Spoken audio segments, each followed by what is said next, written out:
Bem-vindos, aqui é o Brazilian Caos. Galera, para quem me segue aqui no canal do YouTube há algum tempo já, eu vou explicar para vocês o que está acontecendo. Nós tínhamos, primeiro de tudo, boa noite, Faixa, boa noite. Boa noite, estamos de volta aí. Prazer em revê-lo depois de muito tempo. Galera, para vocês que nos acompanham já há algum tempo e não estão entendendo muito bem, eu vou explicar para vocês. A gente tinha o podcast que a gente apresentava lá de Floripa, o Ironberg Podcast by Floripa. E inspirado no movimento Brazilian Caos, né, da invasão brasileira em Ohio, nós fomos para Columbus cobrir o Arnold através do Brazilian Caos, onde a ideia era poder entrevistar os principais atletas e coaches do mundo e trazer toda a cobertura direto de Ohio para vocês. Bem, a ideia aqui é continuar esse movimento, já pensando rumo à Olímpia, e trazer semanalmente, todas as terças-feiras, às 18 horas, para vocês, podcast. Seja no formato de perguntas e respostas, seja no formato de convidados, tentando trazer aqui para vocês alguns convidados, atletas, coach, personalidades, enfim. Então, esse é o motivo pela qual nós estamos aqui hoje no CT da Max Titânio, e daqui nós pretendemos apresentar todas as terças-feiras para vocês. Então, quem não assina o canal, assina o canal, deixe suas perguntas que a gente vai estar tirando todas as dúvidas de vocês aqui relacionadas a treinamento, periodização, preparação, porque a gente está aqui com nada mais, nada menos que o treinador do Ramon Dino. E eu mesmo já começo fazendo a primeira pergunta. Felipe, e aí, como é que tá a preparação? Muita expectativa em cima do Ramon, já começaram os trabalhos, e aí, conta pra gente um pouco. Vixe! A expectativa é sempre alta e foi isso que frustrou. Tu citou aqui o Brazilian Caos, foi um caos em todos os aspectos lá em Columbus. Verdade. Toda vez que a expectativa é alta, a frustração ela pode ser equivalente. Foi isso que aconteceu em Columbus. Pessoal, eu digo que o Ramon, tu conhece bem, ele desbloqueou o primeiro lugar de Columbus, Ohio. E a partir do momento que ele ficou em segundo, gerou um outro formato de caos, que foi essa cobrança exagerada. Mas a gente pode até falar um pouquinho desse contexto no podcast de hoje, do que aconteceu do Olímpia até Columbus lá. Foi o fato realmente de não treinar. E a gente pode falar desses motivos também. Mas o que ele fez realmente em 6 semanas foi incrível. O que o time todo fez, né? E eu até postei isso lá na época, no momento em que ele ficou em segundo, e trouxe uma repercussão, uma cobrança muito grande, que é o clássico passar pano, né? Como assim? Mas com o que ele fez no tempo que nós tínhamos, foi realmente algo grandioso. E o fato dele ter desbloqueado o primeiro lugar ano passado gerou toda essa expectativa. E essa expectativa continua. Agora pro Olímpia, ainda considerando que nós, né, alcançamos o segundo lugar no ano passado, a expectativa é alta para repetir essa posição e, quiçá, o primeiro lugar aí, que, na minha opinião, ano passado ficou ali, né? A gente não vai ser ousado e dizer que já era para ter acontecido, mas era. Mas foi disputado e a gente espera que esse ano aí aconteça de fato. Não vai ser novidade que a invasão brasileira vai acontecer em Las Vegas esse ano, e o Brazilian Caos vai para Las Vegas e a gente vai estar lá cobrindo tudo, trazendo todos os detalhes para vocês, porque, cara, a gente vai ter muitos atletas brasileiros competindo. O Diogo Montenegro foi campeão da... Aliás, a gente teve os três primeiros colocados da Men's Physique no Arnold Classic foram brasileiros. Então isso traz aí uma cara nova. A gente tem a possibilidade de ver o Felipe Franco voltando para os palcos da Men's Physique, que seria incrível também.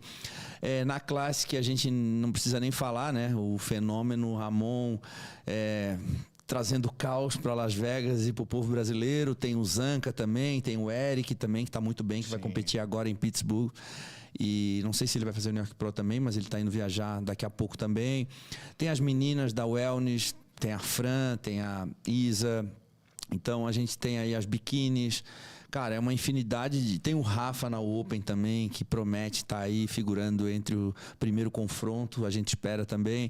Então, cara, tem muitas emoções que nos espera aí para o Mr. Olímpia. Eu acredito que vai ser, pros brasileiros, eu não tenho dúvida que vai ser o Mr. Olímpia épico. Vai ser o maior Mr. Olímpia de todos os tempos em número de representantes e em relevância também, né? Eu acho que hoje a gente é considerado a segunda maior potência do fisiculturismo no mundo, e a gente vem provando isso não só fora dos palcos, através dos projetos, da produção de conteúdo, mas também em cima dos palcos, né? Através da representatividade dos nossos atletas, dos resultados. A gente tem aí pelo menos em todas as categorias, nós temos atletas aí figurando, disputando o título, com reais chances de título. Então isso nos dá aí como tu mesmo disse, uma expectativa para esperar aí que os brasileiros causem muitos problemas, e eu acho que nada mais oportuno do que o nome Brazilian Chaos para a gente estar indo para Vegas esse ano. O Mr. Olympia vai voltar para Vegas, né? Para quem não sabe, o Mr. Olympia ele foi levado para Orlando, ano passado foi em Orlando, e esse ano ele volta para Vegas na comemoração dos, se eu não me engano, 60 anos, 60? Acho que foi 50, né? Eu acho que é 60 anos, porque aquele que eu fui em segundo, 2014, foi 50 anos. Então, os 60 anos de Mr. Olympia vai ser em Vegas, então vai ser incrível. Eu esqueci agora o nome do hotel, mas foi naquele hotel que a gente tirou as fotos lá para... que a gente tirou as fotos para o último foi em Planeta Hollywood, né? Mas vai ser naquele hotel que a gente foi, toda a galera da Maxi... É o Hilton? É o Hilton, né? O Hilton. O Hilton lembrou. Trocadilho que eu com o Hilton, sabe? E vai ser lá, mas eu esqueci o nome, mas é um complexo lá. E, cara, é um hotel novo, muito bonito. Vai ser incrível. São quantas vezes que tu teve em Vegas? Conta aí, vai perder a conta. Cara, eu tinha contado 17 vezes em Vegas, 9 competindo. Imagina. Todas as vezes que competi foi em Vegas. E foi 17 vezes, a minha primeira vez foi em 2002 foi o primeiro Olímpia que eu assisti como espectador, e de lá para cá praticamente quase todos os anos eu fui, de 2002 a 2023, aí 23 eu não fui, né? 22. Então foi poucos anos que eu não tive em Vegas. E qual que é a diferença que tu encontrou aí, que tu percebeu? Tá certo, né? Tava competindo, mas foram outras ocasiões não competindo também. Do Mr. Olympia? Para Orlando e... Cara, como atleta, vou falar como atleta e vou falar como espectador. Eu acho que o Mr. Olympia merece Las Vegas. Eu acho que é o melhor lugar do mundo para se fazer o evento, pelo glamour. O Vegas traz aquele espírito de show que o americano gosta. Tudo se transforma em Vegas. Toda a história, o storytelling, aquela narrativa que é criada, aquela semana do Olímpia. Cara, é um lugar mágico. Eu acho que o Mr. Olympia não poderia estar acontecendo num lugar melhor. Claro que Orlando, pela logística, né? Se a gente parar para pensar, é muito mais perto, o voo é mais perto.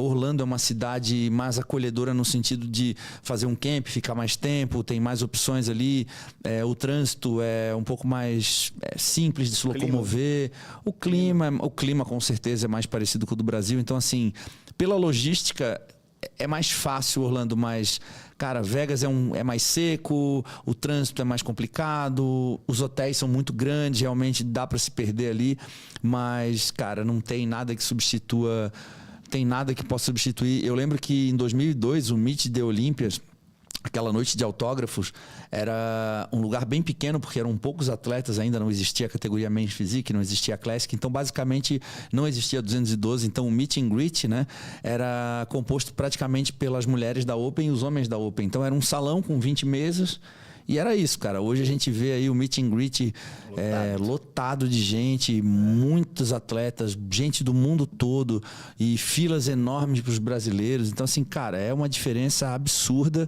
e as feiras cada vez maiores e, cara, é incrível. E considerando que a gente está falando em estrutura, né? Hoje em dia as empresas conseguem fornecer uma estrutura, a Max é um grande exemplo, a Suplay, uma grande estrutura para o atleta. Então, assim, é tudo um pouco mais distante, dá para se perder, mas hoje, com a nossa equipe, o atleta, comparado com a tua experiência de anos anteriores, é um suporte muito grande. Assim. Então, tem tudo realmente para ser o maior de todos os tempos. Não, para a galera entender o que o Felipe está falando, cada membro da nossa equipe, não estou falando atleta, tá? Estou falando cada membro, independente se é atleta ou integrante da equipe que está indo lá só para fazer a cobertura, enfim.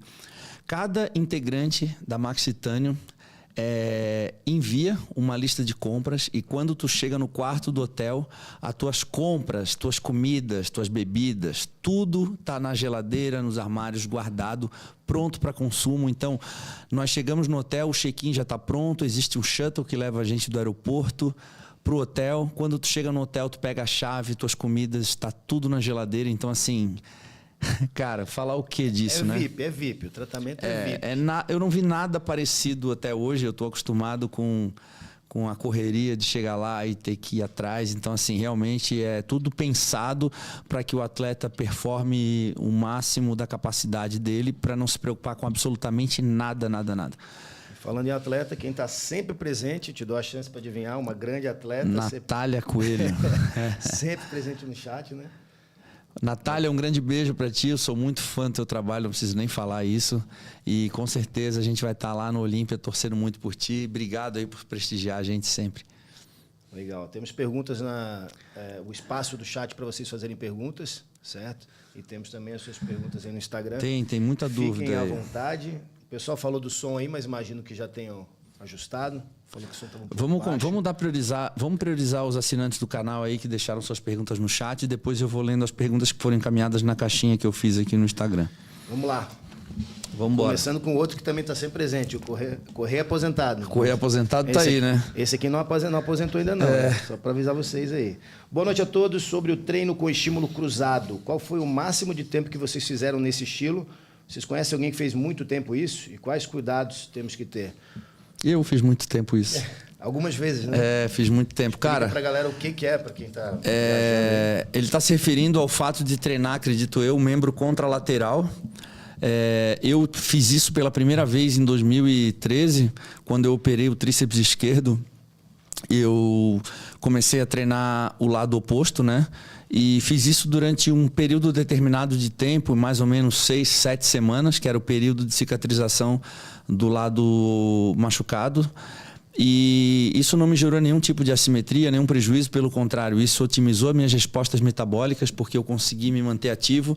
O fato de eu seguir uma rotina de treinos, mesmo treinando um membro contralateral, fez com que eu mantivesse a minha dieta, mantivesse a minha rotina e me ajudou muito, muito de verdade. E eu, na época, fui atrás de alguns estudos que evidenciavam o que eu estava fazendo e realmente existia comprovação científica para isso, mas a verdade é que eu fiz isso de forma intuitiva. E teve uma outra situação já em 2017, onde eu operei o braço direito, né, pelaquela perda de amplitude, e aí sim, aí eu tive que ficar 5 meses fazendo isso, aí foi um período muito maior. Claro que existiu uma assimetria por conta do longo período treinando um lado só, mas isso rapidamente é corrigido de forma automática quando tu volta a treinar os dois lados, tá? Então a galera que está aí operada e quer treinar o lado oposto, não se preocupe, porque pelo maior período que seja, isso é reversível, tá? Essa assimetria gerada é reversível, porque quando tu volta a treinar, como a gente já sabe, né, Felipe? Quanto mais destreinado está, mais treinável fica, né? Sim. Então, o lado operado, o lado que sofreu prejuízo estético, ele rapidamente acaba acompanhando. Claro que quando eu falo treinar o lado operado, existe uma certa intensidade que deve ser respeitada, tu não vai dar a vida, mas a verdade é que quando eu voltei a treinar os dois lados, eu deixei o lado machucado e ditando o ritmo. Então, rapidamente, coisa de semanas, eu já havia bastante similaridade entre um lado e outro. Então, essa questão, acho que tu pode falar bem, essa transferência cruzada, como o nome sugere, é uma questão neurológica, né, de ativação, de gerar estímulo para o outro lado, mesmo ele se recuperando, imobilizado. Então tem uma transferência de adaptação que depois vai permitir uma volta mais rápida às atividades, só que a parte psicológica também, né? De estar dentro de uma rotina, de continuar, a motivação. Então aqui, para quem sabe, já fez algumas voltas, né? E aí uma que eu cito, das mais recentes, foi a do joelho. Foi que no dia seguinte de cadeira de roda, a gente estava arrumando a cadeira de roda no meio da pandemia para ir treinar. Então, assim, um joelhinho tá ruim, vamos trabalhar o outro. E aí, da mesma forma, a gente fazia. Então, a gente fez com a cadeira superior, cadeira inferior, né? Cara, cadeira de roda e máscara. Cadeira de máscara e academia fechada. E álcool em gel. Todo dia eu me condicionava a entender que aquilo era momentâneo, porque, imagina, né, cadeira de roda, máscara, era horrível, né? Só que a verdade é que eu tinha operado o joelho, eu não poderia pisar no chão, eu não poderia, a recomendação médica é que eu não poderia colocar o peso do meu corpo sobre o joelho, então eu não podia ficar em pé apoiado do lado com o pé esquerdo no chão. Então o que eu fiz para poder treinar? aluguei uma cadeira de roda, Felipe me buscava em casa, a gente ia para academia, sentava nas máquinas e executava, né? Fazia costas, peito, braço, ombro.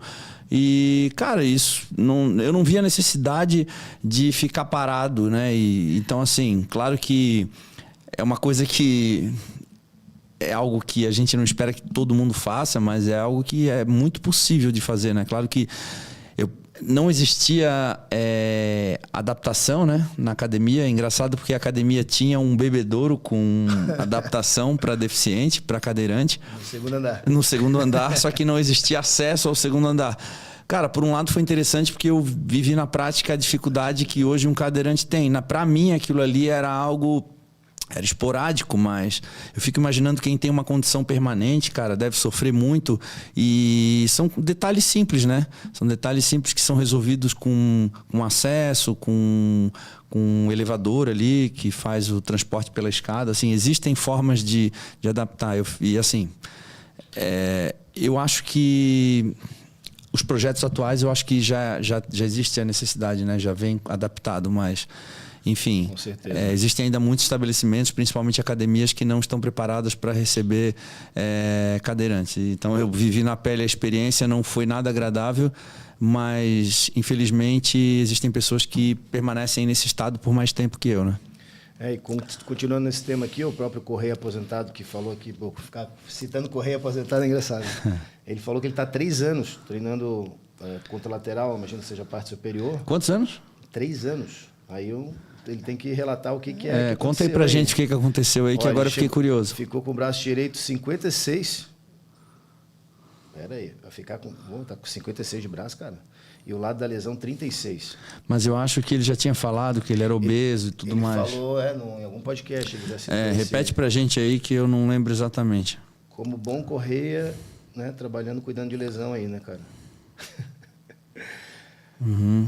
A faixa, qual dica você daria para quem está entrando na área como personal? Pô, sem dúvida nenhuma, para você se inscrever. Quando acabar a live aqui, vai no link, na Musculação Faixa Preta no Instagram, tem um link para você se inscrever na Semana do Personal Faixa Preta. Lá é um evento online gratuito.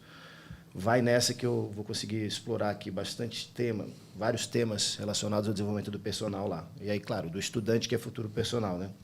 E aproveita, quem é personal trainer e está nessa live aí tirando dúvida, já aproveita, já curte o episódio aí para o YouTube enviar para o máximo de pessoas possíveis. É de graça, não custa nada, vai ali, ó, dá um curtir, você vai estar ajudando a gente demais. Boa, isso eu sempre digo que é o ingresso da live, né? Se de alguma forma a gente está levando conteúdo aqui, está interagindo com vocês, o ingresso da live é dar um clique. Boa, aí, é isso aí. Tá? E Correia, tem uma pergunta para... Boa, vamos lá, vamos dar seguimento aí. Cadê? A do omelete quadrado. Por que Correia parou de fazer omelete quadrado? Eu não parei de fazer omelete quadrado. Você tem que explicar o que é omelete quadrado. Quem caiu, cara, é incrível isso. Eu fiz foi no Like a Machine? Eu já nem sei mais. Acho que foi, né? Foi. Eu fiz um DVD Like a Machine que foi lançado em 2012. Se vocês derem aí escrever ali no Procuras ali, botar Like a Machine, Jabaculê, sai aí o Jabaculê Filmes, fez o meu DVD em 2012 e mostra eu na cozinha fazendo um omelete e tal. Para mim aquilo ali era a coisa mais habitual que existia. Eu ia lá, pegava a espátula, puxava um canto do ovo, puxava o lado e fazia um quadrado. Aí no final eu cortava, virava e fazia um quadrado. Eu não lembro exatamente por que razão que eu fazia dessa forma, mas eu achava que ficava mais gostoso, tipo um bolinho, assim. E aí, pra mim, era uma coisa normal. E, de repente, quando a gente lançou o DVD, viralizou. A galera começou a falar do omelete quadrado, tentar replicar o omelete quadrado. É uma situação engraçada. Mas hoje existe uma funcionalidade. Eu mostro até nos meus stories no café da manhã. Quando eu faço o omelete quadrado, eu corto ele no formato do pão. Então, eu coloco o ovo em cima do pão, no formato quadrado, exatamente o formato do pão. E eu como assim, como se fosse um sanduíche.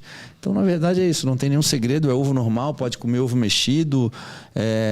Eu só não acho legal comer aquele ovo seco, sabe? O ovo tem que ficar ao ponto. Mas o pessoal se apega a algumas coisas que acontecem assim, que normalmente tu posta, que, deve ser o segredo aquilo ali, ou como é o mingau, né?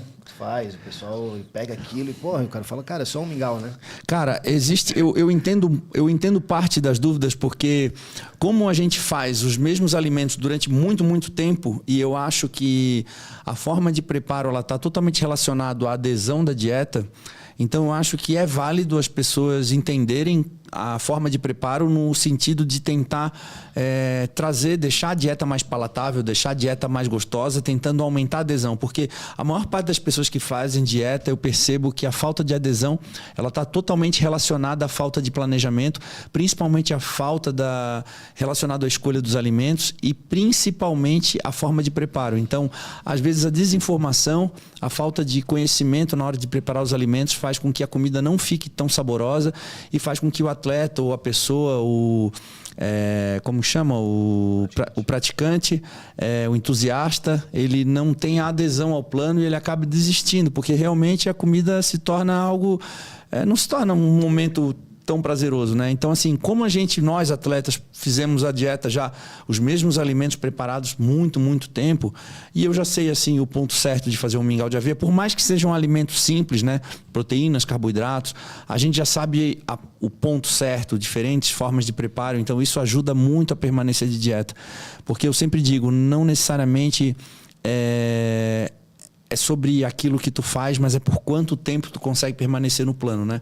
Então, eu acho que questões relacionadas à adesão, elas são muito importantes também, porque dieta, cardápio bom é o cardápio que é seguido, né? Então, não adianta eu elaborar um cardápio com 30 ingredientes no café da manhã e a pessoa não conseguir seguir por conta da falta de logística. Boa. Ainda sobre o tema aqui do contralateral, só para a gente ter um desfecho nessa pergunta, tá? Ele falou que um problema na UNA, eu acho que a palavra ali que ele usou, cadê? Formatura, acho que não é, né? Deve ser alguma fratura. A operação deu erro, tá? Então ele está lutando contra o psicológico para continuar com todos os contratempos que aparecem diante da lesão, sem poder usar o braço. Porque não é só o treino, né? É o dia a dia, né, Edu? Então, olha a dificuldade, todo esse tempo. Ele está esperando para fazer mais cirurgia. Nesse tempo está com a mudança de vida, tinha perdido 50 quilos e mesmo com a lesão, ele manteve 1 ano o peso. Até que deu uma inflamação e ficou algum tempo. Pelo jeito é um caso que está se prolongando muito mais tempo do que deveria, né, meu amigo? Mas você não pode perder essa esperança e continue com as suas atividades, porque realmente a rotina ela é protegida pela própria rotina. Tá aqui alguém que pode falar bem. E tem um agravante nesse caso aí, que é o sobrepeso, né? Sim. Então, isso pode ser um problema, porque no final tu vai ter que lidar com 2 problemas. Tu vai ter que lidar com a disfunção ali do membro que está operado e tu vai ter que lidar com o sobrepeso em função da diminuição do gasto calórico nesse período. Então, o que eu sugiro que ele faça, aumente o gasto calórico através de atividades cardiovasculares e o próprio treinamento, e principalmente também diminuindo a ingestão de calorias, fazendo com que ele não ganhe tanto peso, porque o paciente, né, em sobrepeso, ele vai retardar as respostas metabólicas. Quando eu falo respostas metabólicas, eu estou relacionando a tudo que é resposta que o corpo dá mediante um tratamento. Então, processo cicatricial, tudo isso vai ser mais eficiente quando a gente ingere uma quantidade melhor de macro e micronutrientes, e a gente tem aí a capacidade cardiorrespiratória melhorada em função de atividades cardiovasculares, o próprio exercício físico e alimentação, né? Boa. E pessoal, para vocês que estão chegando agora aí, vamos deixar aquela curtida na live, o ingresso da live, e como vocês podem perceber, aqui vira praticamente uma consultoria, né? Estamos retomando esse podcast aqui no canal Correia Bodybuilding. E não esqueçam de curtir, galera. Curtam e encaminhem aí pra gente bombar aqui, tá? Então usem esse espaço aí para tirar suas dúvidas, mandar. A gente está priorizando o pessoal do YouTube, daqui a pouquinho a gente vai partir para o Instagram aqui. Então, tirem suas dúvidas, assim como fez o nosso amigo aqui. Cadê ele? Estou há 3 anos... Tem um aqui, ó. Do David Assis. Vocês acham que 20 séries semanais por grupo muscular bom o suficiente? Isso para pessoas comuns, não atletas. Vejam o pessoal aí recomendando 30 séries. Acho muita coisa. Quer falar? Pode falar. Então, primeiro que o volume, a gente tem sempre linhas gerais, recomendações da literatura certo? E essa recomendação ela é sempre em média. Então, 20 séries por treino, não necessariamente por grupo muscular, para pessoas avançadas, tá? 20 a 24 séries por treino. Então, aí a gente depois vai ter que trabalhar isso numa frequência semanal. Pensa só, 5 vezes por semana, 20 séries, a gente tem 100 séries semanais. Isso seria uma recomendação média, tá? Média alta, geral, literatura. Agora, o que é elevado para um atleta, o que é baixo para um atleta, depende do seu ponto de partida. O Edu, por exemplo, sempre trabalhou com altos volumes. Então, a gente falar de 20 séries agora é muito ou é pouco? Depende do ponto de partida e depende da preparação em si. Ah, mas a gente não está falando de atleta. Sim, mas da pessoa convencional. Quem é um sedentário que inicia a academia hoje, ele vai iniciar ali com 10, 14 séries semanais. Não estou nem falando de grupo muscular ainda, divisão, e ele vai aumentando isso, até esse ponto, sim, de pelo menos umas 20 séries, 21 séries por um avançado por treino. Mas, de novo, ainda tem a frequência semanal. Então, é relativo. Chegar e dizer assim, ó, 30 séries por grupo muscular, por semana, é muito?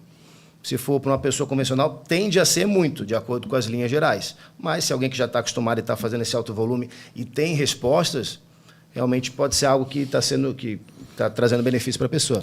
Não quer dizer que vai ser extrapolado para os demais. Ô, Felipe, e quando o atleta é iniciante, ou o praticante ele é iniciante, ele tende a não conseguir executar um treino com uma intensidade tão alta, né? Porque ele não tem tanta força, tanta capacidade igual um atleta profissional.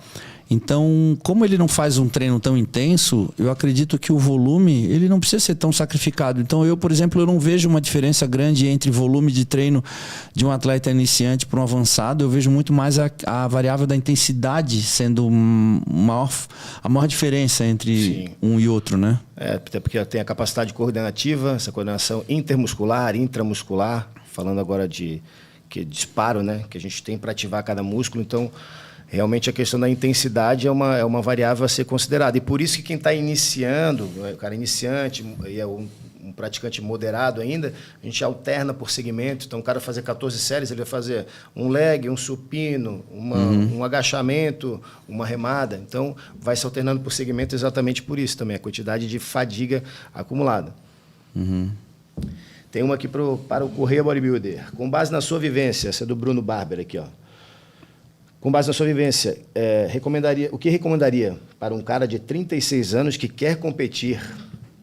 Fazer uso de esteroides para competir? O cara está se apegando a uma variável e determinar sim ou não, né? É difícil, né? Porque eu não posso ser o responsável por uma tomada de decisão. O que a gente faz aqui é trazer profissionais para poder esclarecer para a galera os efeitos do uso de esteroides. A gente tenta trazer o maior substrato possível para a galera poder tomar as decisões. Então, o meu papel aqui não é dizer o que você deve tomar ou se você deve tomar. O meu papel aqui é dar a você substrato suficiente para você tomar suas próprias decisões. Mas o que eu posso adiantar para ele tem 36 anos, cara. 36 anos provavelmente não é um cara que vai seguir uma carreira de profissional pensando em Mr. Olímpia. É um cara que quer competir, às vezes, pelo hobby ou pelo desejo de competir. Fazer uso de esteroides anabolizantes pelo simples fato de querer competir por hobby, tudo bem, pode ser a opção. Mas agora, recentemente, houve também o surgimento de campeonatos naturais. A NPC anunciou aí que recentemente vai estar trazendo um circuito de campeonatos naturais. Eu acho que isso é uma ótima opção para a galera dos naturais, porque acaba que vai ter mais opções de campeonatos e talvez num futuro próximo aí a gente acaba criando a expectativa, por assim seja, né, ter um Mr. Olímpia natural, que seria excelente para a galera do público natural e principalmente para aquele cara que almeja competir, quer passar pelo processo, mas não quer fazer uso de esteroides. Então, assim, eu acho que vale a pena ele se informar a respeito desses campeonatos, do calendário, para poder tomar as decisões também, porque às vezes ele pode estar tomando uma decisão equivocada. Porque o cara com 36 anos, se ele não faz uso de anabolizantes e ele vai começar agora, provavelmente é um cara que vai ficar dependente do uso para o resto da vida. Então, acho que vale a pena ele conversar com o médico, vale a pena ele também estudar o calendário, vale a pena ele se informar o máximo possível antes de tomar qualquer decisão. E esse cara confia muito, ele é muito displicente de imaginar que a resposta seria encontrada aqui hoje no chat dessa forma, de forma tão pontual, né? A gente sempre recomenda a consulta médica. Toma aí Deca, Dura, Hemogenin, vai lá. E o que tu acha, falando isso daí, esse movimento natural de hoje? Cara, eu acho sensacional porque, assim, quando a gente fala em movimento natural, eu imagino que é o aumento do número de integrantes da modalidade no fisiculturismo, praticantes de atividade física, é o mercado de suplementação aumentando, é o mercado de máquinas, é o mercado de vestuário, é o mercado aquecendo através de outro tipo de público. Eu acho que isso acontece com os naturais, acontece com os veganos, acontece com os hormonizados. Eu acho que a gente precisa aquecer o mercado com diferentes públicos. Eu acho que cada vez mais públicos diferentes dentro do mesmo mercado mostra o quanto desenvolvido e o quanto esse mercado está em ascensão, né? Então, eu não acho que isso seja uma disputa, apesar de algumas pessoas verem dessa forma.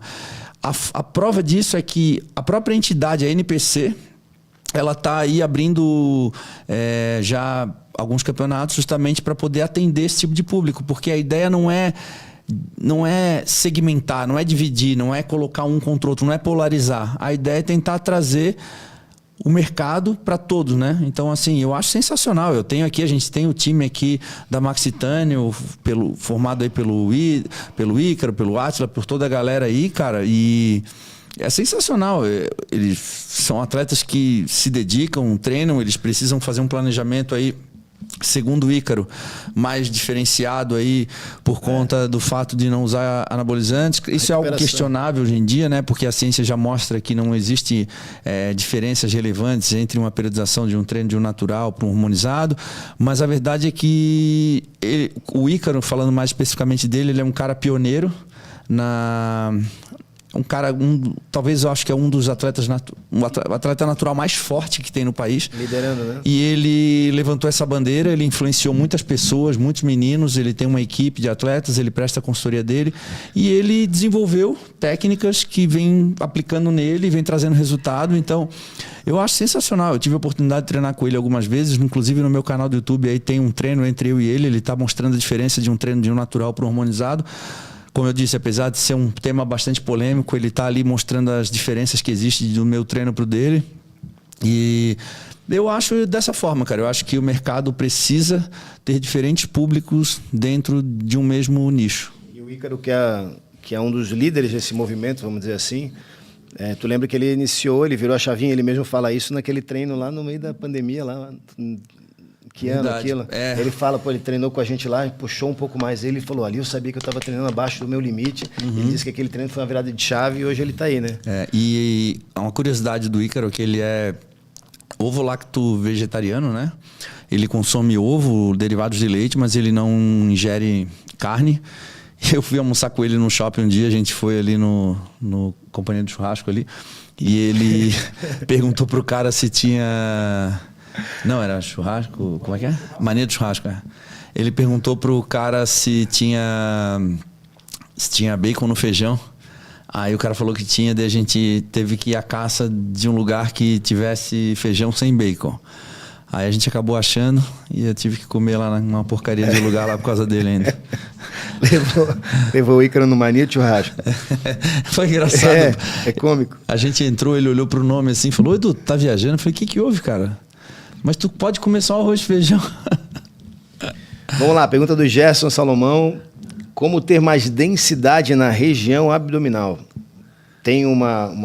Já tem uma boa parte do corpo com baixo percentual, mas o abdômen não consigo ter uma densidade. Ele tem uma densidade no corpo inteiro, mas na região abdominal ele não tem densidade. Cara, teria que avaliar o shape dele. Inclusive, a gente pode fazer, né, Felipe, um dia avaliar duas coisas. A gente avaliar shape e avaliar a execução, né? Seria legal, porque a gente tem aí a televisão. E é muito legal. Agora, né? Piada interna.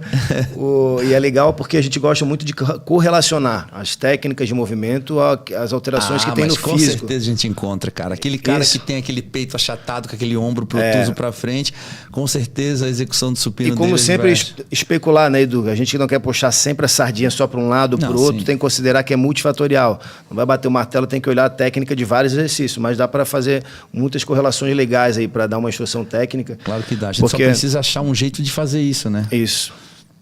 E aí o pessoal aqui, ó, não dá para mandar essa foto do nosso amigo aqui, mas essa parte da densidade, tu pode falar bem aí. Eu acho que para ele citar que é só o abdômen, certo? O abdômen não tá aparecendo como tá aparecendo outros músculos. Pede né? para ele mandar o Instagram aí dele no chat, que a gente coloca na tela aí o Instagram dele. Se tiver algumas Vai fotos ter no que- feed, ele abre o Instagram, a gente entra lá e dá uma olhada, porque quando ele fala densidade da região abdominal, ele pode estar se referindo a condição, né? Pode ser gordura na região abdominal, pode ser falta de tônus, né? De hipertrofia na região abdominal. Normalmente, cara, a galera às vezes tem esse... Cara, o próprio Ramon, né, o Felipe, ele começou a fazer exercícios abdominais pro último Mr. Olímpia e o que já era bom ficou melhor ainda, né? Porque os gomos dele ficou muito maiores, muito mais saltados. Eu tinha não um problema, mas eu nunca tive o abdominal, assim, o abdômen muito assim definido. Eu sempre tinha uma barriga mais definida, mas assim, não tinha os gomos, sabe? E aí eu comecei a treinar há alguns anos e eu desenvolvi realmente hipertrofiei a região do abdômen, né? E é um aspecto importante ele pro palco, né? Tem muita gente que não treina abdômen, cara, por medo de engrossar a cintura ou qualquer coisa do tipo, sabe? Mas a gente já falou aqui várias vezes, acho que vale a pena repetir, cara, que a questão de dilatação abdominal ou mesmo engrossar a cintura que o pessoal fala está muito mais relacionado a alguns aspectos, falta de controle abdominal, falta de ativação do transverso e não necessariamente aos exercícios abdominais, né?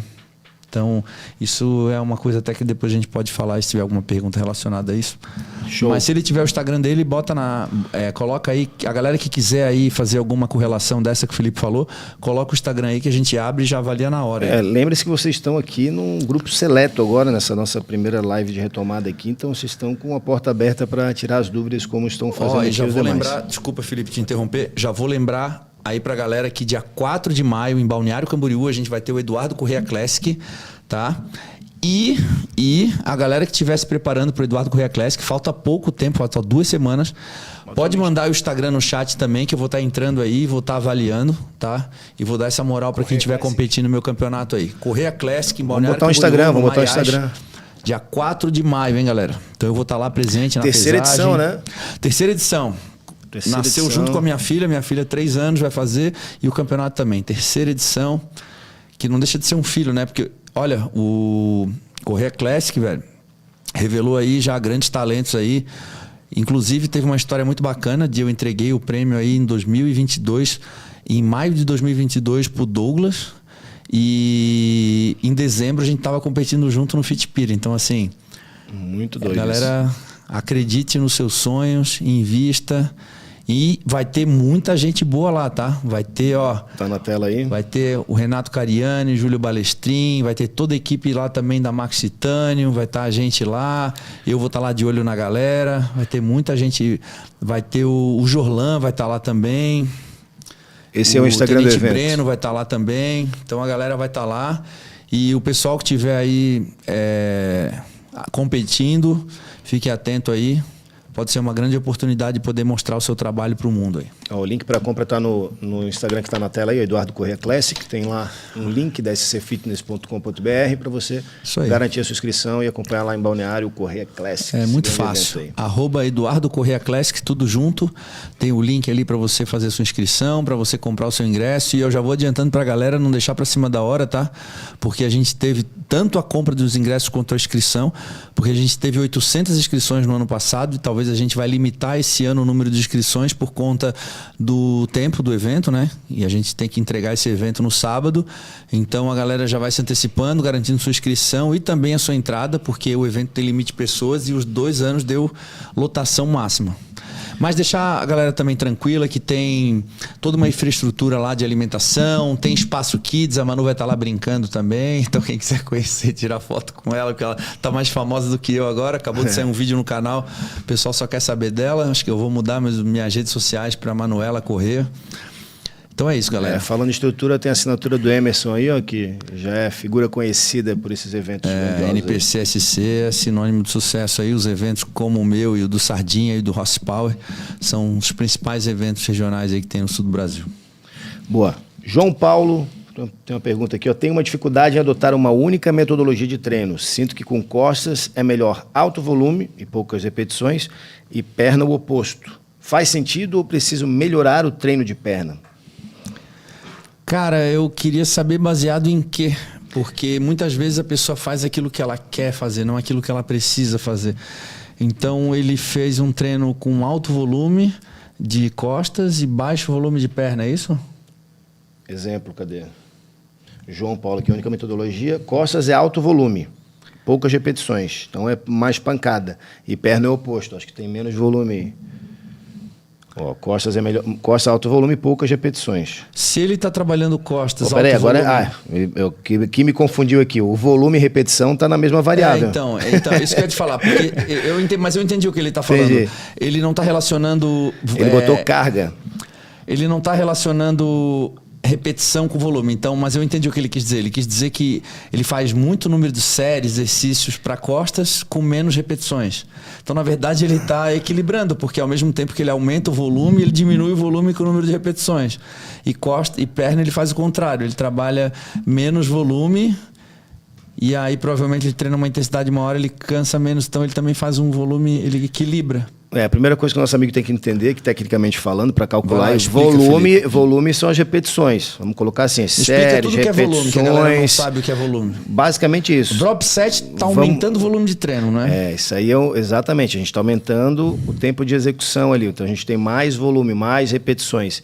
E é por isso que questiona tanto o lance dos métodos hoje, contrapondo a intensidade. Mas são opções que a gente pode utilizar em determinados momentos. O problema é o pessoal querer bater martelo em tudo. Não, agora isso está totalmente errado, isso... Enfim, o que eu queria compartilhar com o nosso amigo aqui é o seguinte, o que vai determinar se você... A gente ficou aqui falando, um é alto volume, outro é baixo e tal.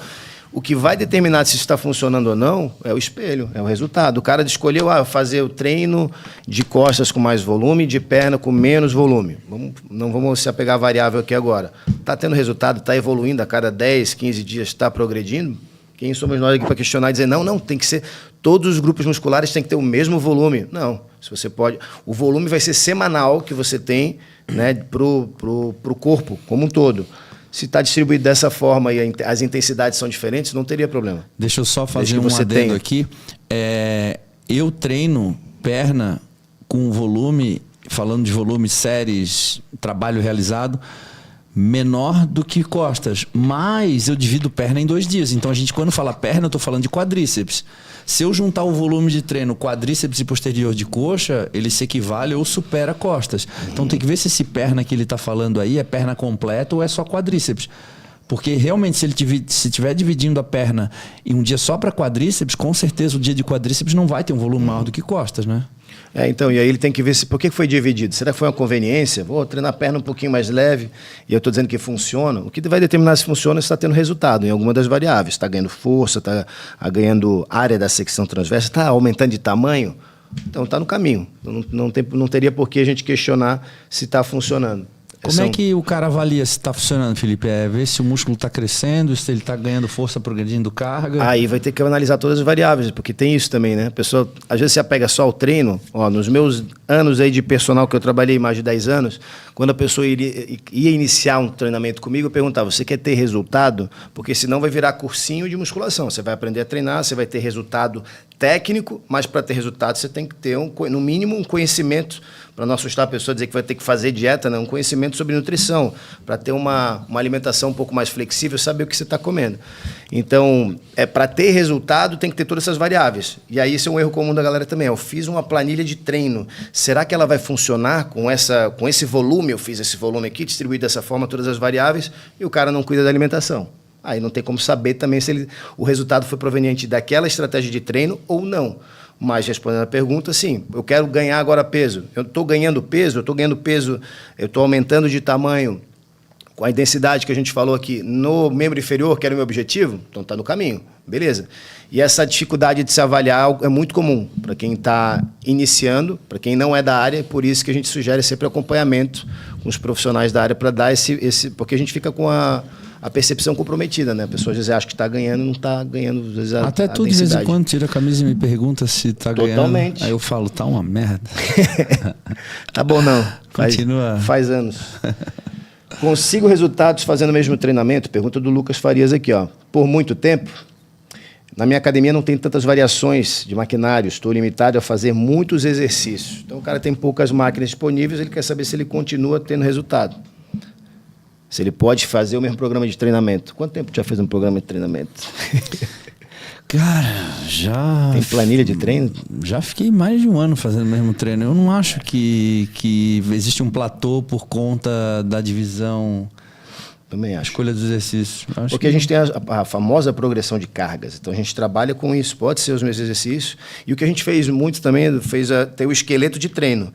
Não ficar mudando de treino toda hora, de exercícios, para ter aderência técnica, para performar a técnica e ter o parâmetro das séries anteriores, inclusive com a carga, mas aquele esqueleto de treino, por exemplo, um treino de peito de 6 exercícios, 3, 4 exercícios ali no máximo, permanecem os mesmos. E a gente acabava variando aí 1, 2 ou 3, às vezes metade do exercício, mas às vezes entre treinos, às vezes de uma semana para outra, às vezes em blocos de um mês, mas em geral daria para manter mesma sequência de exercícios desde que você tenha uma progressão e evoluindo em cargas, em técnicas, tem algumas opções aí para você ficar mudando o treino o tempo todo, tu não vai conseguir ter um parâmetro de evolução, porque tu está mudando o tempo todo, da mesma forma que se tu coloca um supino reto no primeiro exercício e no outro treino tu coloca esse mesmo supino reto como quarto exercício, em outro contexto tu vai ter um rendimento diferente. Então tu nunca vai conseguir avaliar a tua performance se tu ficar mudando o treino o tempo inteiro. O que a gente fez durante um bom tempo e que eu gostei muito é dividir o treino de acordo com os movimentos articulares, principalmente quando a gente fala de ombro, de costas, né? Então assim, enxergar o treino com outro olhar, não simplesmente fizemos uma remada na máquina, agora vamos para uma remada com halteres. Não, que movimento articular foi feito, vamos buscar agora um outro movimento articular ou vamos permanecer nesse mesmo. A gente olhava o movimento articular muito mais do que se era a nomenclatura em si, né? Se era um halter, se era um cabo, se era uma máquina, né? A gente ia por movimento articular. Isso é legal porque tu consegue trabalhar as variações de acordo com os movimentos articulares. Às vezes o cara não trabalha, por exemplo, uma remada com abdução, que seria tipo com os braços mais altos aqui, os ombros. Ele deixa de trabalhar esse exercício porque ele não entende que ele vai lá e faz... eu vou fazer remada no cabo, remada com halteres e remada na máquina, mas todos no mesmo plano de extensão de ombro com cotovelo baixo. Então, às vezes, é melhor tu se desapegar às questões ali, os equipamentos e máquinas, halteres e focar no movimento articular, né? É isso que torna o treino complexo e, posteriormente, para quem domina o conhecimento, para quem tem essa percepção, ele é mais simples. Então, as pessoas... montar um treino. Todo mundo aí em casa sabe montar um treino de peito, de costas. Fala aí para mim. 6 exercícios. Eu vou fazer supino reto, supino inclinado, pec deck, supino máquina. Vou botar aqui um métodozinho aqui. Isso aí é fácil. Agora, a relação entre os músculos sinergistas, quem está auxiliando o motor primário e essa questão de plano e eixo, avaliar o movimento articular, é o que torna o negócio complexo. E que é o que a gente vem utilizando todos esses anos aí. Edu, boa noite. Pergunta do William. Acabei de chegar, não sei se já respondeu sobre... Tem data para o seu livro ser lançado? Esse aí está acompanhando, hein? Cara, para quem não sabe, eu estou escrevendo um livro e pretendo chamá-lo de Like a Human, justamente o oposto do DVD Like a Machine, para tentar mostrar um pouco o lado humano por trás desse codinome máquina que a galera acabou criando, né? Então, eu achei que seria bastante oportuno nessa fase da minha vida abrir um pouco o meu lado pessoal e mostrar aí as minhas fragilidades. Eu digo que a coragem nada mais ser corajoso nada mais é do que expor as suas fragilidades e com o intuito de ajudar a galera. Eu acho que isso seria muito bom. Acho que o fisiculturismo ele atingiu patamares inalcançáveis, então hoje eu acompanho e vejo que questões relacionadas à saúde mental são negligenciadas, então, e são muito importantes para a alta performance. Então eu quero chamar a atenção para algumas coisas através dos meus relatos. Quando eu falo isso, eu não falo que eu vou ensinar as pessoas como fazer, mas através dos meus exemplos e principalmente dos meus erros, ensinar a galera como que a gente deve tratar algumas questões. Então eu vou falar para o pessoal sobre, vou dar alguns exemplos aqui sobre algumas preparações em que eu me automediquei, eu tentei tomar remédio para dormir, o que isso afetou. Cara, tem até uma competição que eu estou justamente nessa parte aí, estou lá falando do Olímpia 2009, em que eu fui fazer o uso de um supositório, eu nunca tinha utilizado, sem critério nenhum, porque eu precisava perder peso rápido, e eu tive um problema bem sério com isso, cara. E assim, questões que normalmente a gente não abre, até porque não tem necessidade de expor a nossa vida dessa forma, falar um pouco sobre relacionamento, sobre as dificuldades que eu tive dentro da minha própria casa com relação ao pré-julgamento, as dificuldades financeiras, o que eu fiz para conseguir não desistir, porque eu tive muito mais motivos para desistir ou não. Eu acredito que o livro, cara, vai ser muito bom não só para as pessoas que competem, mas para as pessoas que buscam alta performance, buscam por sua própria identidade, pessoas que querem se inspirar em histórias realmente assim. Cara, é um livro bastante rico em muitos quesitos assim, relacionados à alta performance, só que é muito difícil. Quando eu comecei a escrever o livro, a previsão de terminar ele era no Olímpia do ano passado. Aí a gente botou a meta para o Arnold desse ano. Só que quando a gente, por exemplo, só para a galera entender como é produzido cada capítulo, eu tenho 3 escritores que juntos comigo a gente senta e fica lá 4 horas discutindo um determinado capítulo. Eles me entregam o capítulo, eu tenho que ler e fazer as observações. Só que essas observações são enviadas de novo para eles, eles arrumam e me devolvem. Às vezes um capítulo ele vai e volta 7, 8 vezes, até eu conseguir dizer, não, realmente agora ficou bom, vamos para o próximo. Então é um processo muito difícil. Eu já tive que narrar minha vida de forma mais genérica, assim, passando sem contar muitos detalhes, e agora a gente está cada vez mais entrando com uma lupa e como chamam, abrindo cena, né, para determinadas situações. Então é muito difícil porque também ao longo da construção do livro tu vai aprendendo coisas. Eu ia te perguntar isso, tu vai percebendo diferenças na tua vida, na interpretação, tu vai resgatando, é uma terapia gigantesca, e tu vai aprendendo coisas, tu vai lendo, vai aprendendo, vai amadurecendo e vai vendo assim, puta, isso aqui é legal trazer pro livro porque em determinada parte do livro, isso aqui se encaixa perfeitamente. Porque o livro ele traz a história da minha vida, ele traz citações e ele traz reflexões também. Porque o cara que vai ler o livro, ele vai saber da minha história, vai existir citações, vai existir partes que vai ser colocado justamente para gerar a reflexão do leitor. Então, assim, às vezes eu estou vivendo alguma coisa na atualidade que eu acho que vale a pena voltar lá e adicionar. Então, cara, é uma obra interminável, né? Dizem que o livro, tu nunca termina, né? Tu decide terminar ele e fazer outro. Então, eu acho também, cara, eu já pensei no fato do nosso público não ter muito hábito da leitura também. E isso faz com que talvez eu não pensasse em fazer um livro também tão grande, porque eu acho que a galera também não, assim como eu, né, não tem o hábito de ler, mas, cara, eu acho que uma história ela não pode ser resumida em... Tem que tomar muito cuidado na hora que a gente vai... Então, assim, provavelmente eu vou ter que revisar ainda muitas vezes. Eu, honestamente, cara, eu pretendia terminar esse ano, mas eu não posso garantir. Mas está sendo muito legal isso, cara, essa experiência de poder escrever e é um processo de aprendizagem muito grande, porque durante esse período eu vou falando com as pessoas, conversando, e assim, eu vou lembrando das coisas, vou revivendo o passado. Cara, tem coisas que estão muito... O ano de 2009, que foi o capítulo que eu acabei de terminar, tá muito vivo na minha cabeça, assim. Então, às vezes, quando eu vou falar da minha carreira, eu tenho uma tendência a falar do momento que eu estou escrevendo o livro, porque tá muito fresco. Então, essa semana, na sexta-feira, eu vou ter uma reunião para a gente começar a discutir o ano 2010. Então, eu separo em pastas do meu computador todas as fotos, todos os momentos, tudo que foi vivido no ano 2010. E ali eu começo a construção do ano 2010. E assim vai, ano por ano, até chegar em 2022 ali. E é um trabalho que ninguém imagina, né? Porque a gente escrever um livro, pega um papel, uma caneta, eu começo a escrever, vou redigindo. Eu fiz isso no início do livro. Então, quando eu contratei essa equipe de escritores, aí eu tive também o apoio da Mari, da Maxitane, para poder fazer esse projeto, porque é um projeto de custo alto também. E eu comecei a escrever o livro, eu já tinha o primeiro capítulo do livro praticamente pronto, a parte da minha infância e tudo. Então foi mais fácil para eles entenderem a forma com que eu gostaria de me comunicar, e eles elogiaram bastante a minha escrita, as técnicas de escritas de escritas que eu tinha ali para poder contar o início da minha história, e baseado naquilo eles foram continuando, porque, cara, realmente é um desafio muito grande escrever um livro, é bem, bem complexo. E ainda mais histórias que retratam falando da gente mesmo, né? Show. Gustavo Henrique, o William, respondido, mas sem data ainda, né? E o Gustavo Henrique tem uma dúvida aqui também, ó. Tem alguma dica Para quando, qual seria o ideal para subir de calorias de dieta após o campeonato? Seu ideal seria usar o peso do rebote a favor ou voltar ao peso padrão e aí sim começar a subir as calorias? Pós-competição, o ideal seria usar o peso do rebote, então deixar fluir, imagina, né? A favor, ou voltar ao peso padrão e aí sim começar a subir as calorias.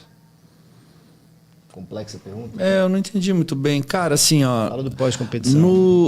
O efeito rebote, cara, normalmente ele é muito bom para poder... A galera acredita que nessa fase pós-competição ela é um momento muito bom, muito propício para poder melhorar pontos fracos, né? Isso é o que a galera entre os atletas comentam entre si. Então, eu aprendi com os atletas, alguns atletas profissionais já competem em Olímpia, que a fase de rebote é o momento ideal para a gente trabalhar os pontos fracos. Então, é onde a gente aumenta as calorias e curte aquele rebote, porque ainda não tem tempo de acumular gordura, só que o corpo ele cria aquela supercompensação, ele retém líquido, mas ele não cria gordura, né, embaixo da pele, então não é o tempo suficiente. Isso permanece durante aproximadamente um mês.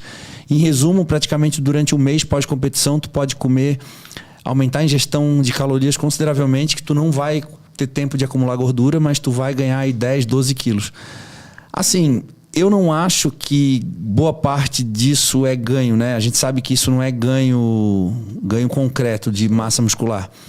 Mas eu acredito que o rebote, sendo bem feito, ele pode estender esse período e, como eu sempre falo, otimizar essas respostas metabólicas, estender elas a mais tempo. Então, se tu fizer isso ingerindo boa quantidade de alimentos, cara, então assim, durante esses 30 primeiros dias pós-campeonato, se tu fazer uma alta ingestão de carboidratos, de calorias, proteína, mas de forma com qualidade, eu acredito que tu vai colher os benefícios. Tu pode treinar, continuar treinando. Agora, se tu vai fazer um período de regenerativo, diminuir a intensidade do treino, eu não vejo necessidade de aumentar a ingestão de calorias. Mas a verdade é que após 30, 40 dias, tu vai começar a acumular gordura se tu ficar em superávit calórico. Então, eu sugiro que após 30, 40 dias,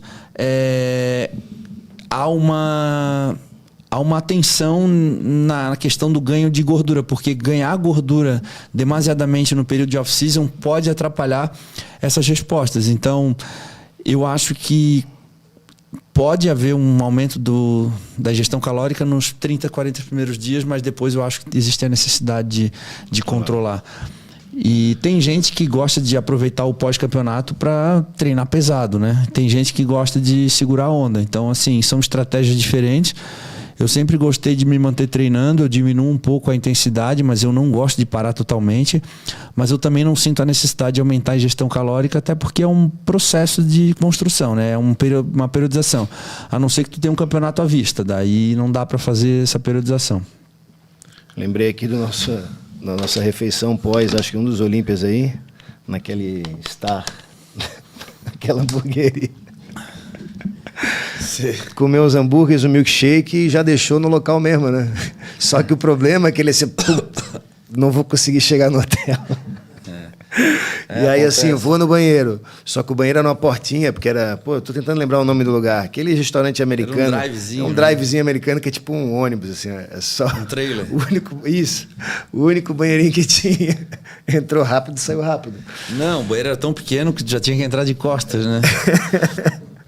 Interditou, né? Histórias para colocar no livro. E para limpar a bunda naquele banheiro do diabo, né? Aí já é... Ó, histórias do Brasil. Machuquei a lombar fazendo remada curvada. Posso continuar fazendo exercícios de costas que exigem da lombar?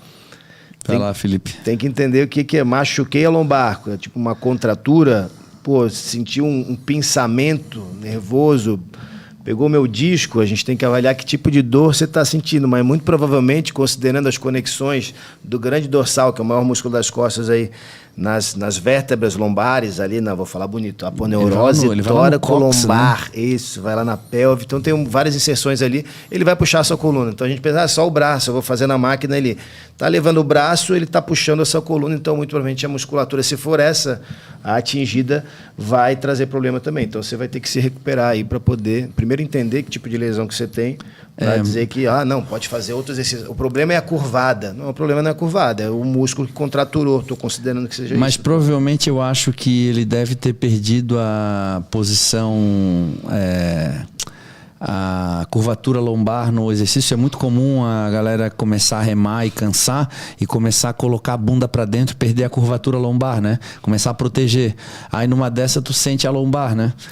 E aí o problema é que para qualquer exercício de costas tu precisa fazer a ancoragem do quadril para poder puxar. Isso. Ele vai tracionar a vértebra de qualquer jeito. Aí fica difícil, né? Então é isso. Tem perguntas aí no teu... Quer puxar do teu Instagram também? Lá. Pessoal que está aqui na live, a gente está subindo nossa audiência, agradecendo aí, né? Vamos deixar aquele ingressinho da live, pessoal, vamos pagar dá o ingresso. Uma curtidinha aí, vai lá. Ajuda o tio. Vamos curtir. Cara, tem muita pergunta que eu recebi aqui, Jesus, mano. Deixa eu ir para outra pasta aqui. Muito bom. Deixa eu ir aqui. Deixa eu ver. Passar aqui.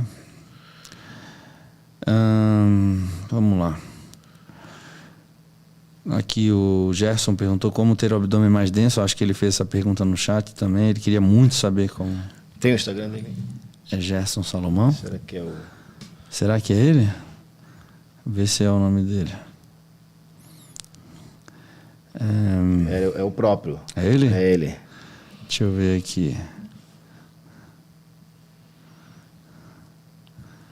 Tem personal na live aí, só para a gente saber. Quem estiver assistindo, pessoal, ou estudante de educação física, a gente está fazendo, tem uma abordagem de perguntas mais técnicas ali.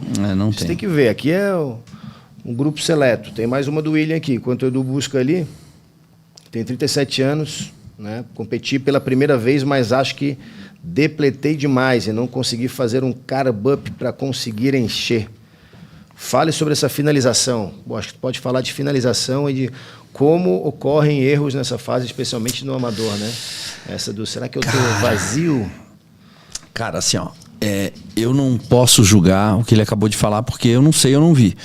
Mas muita gente confunde depletado demais, como ele mesmo descreveu. Não estou dizendo que é o caso dele, eu estou dizendo que é muito recorrente esse tipo de dúvida ou de equívoco. A galera fala que está vazio demais, mas confunde com gordura, sabe? Então, assim, cara, o que eu falo para garantir o sucesso de uma finalização é depender o mínimo possível de estratégias radicais, como ter que zerar o carbo, ter que tomar diurético, como ter que zerar o sal, aumentar o sal, fazer manipulação de sódio, água. Quanto menos manipulações tu precisar fazer, maior vai ser a chance de sucesso. Porque, cara, às vezes a galera me procura no backstage, eu pego na pele assim, o cara tá com gordura. E às vezes o cara acha que tá vazio. Aí ele começa a tomar diurético, ele piora a situação dele. Então, normalmente o cara que tem baixo percentual de gordura, o cara que fez os deveres de casa, esse cara ele tá muito seco. Então é muito fácil de manipular, porque é muito fácil de ver. Ele come um pouquinho.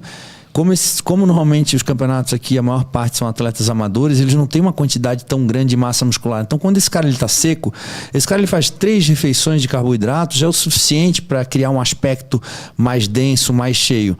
Então, provavelmente, cara, eu não acredito muito na possibilidade do cara depletou demais e não teve tempo de encher.